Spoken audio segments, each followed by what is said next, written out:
Komachielo en ni jago moro bende wuok e gwenge mag West Kanyamkago e Uriri Sub County nyo okawo ngimane oko e yor derruok ka bende obiro chako timo nonro kotenore gi wach tho mar jagono manyo odere e dukane mayudore e gwenge makono.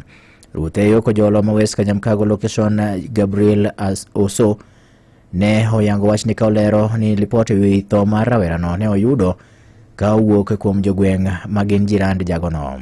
Ne bende olero ni jirendegi ne ochako bedo kod chich bang' bedo ni jagono ne orem yawo dukane kuom ndalo moko ariyo mokalo chien ema ne giduogo gifwenyo mana ringre jagono ka oliero e tol e dukane kanyo.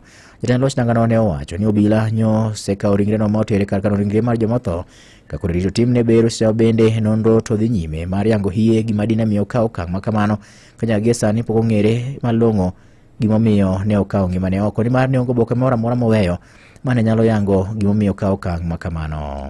Ayudo sim ka nogochna gi jal moro ni jal moro oyud ko otho e ot. Ne wayudo ka tol ni ute, koro ne watudore gi polis nobiro mokawe utere mochaki. Jali nyoda kende ot jien gi biashara mar duka. Koro ka to nyolo kero dala gi ni osuna. Pok wang'e maler ahinya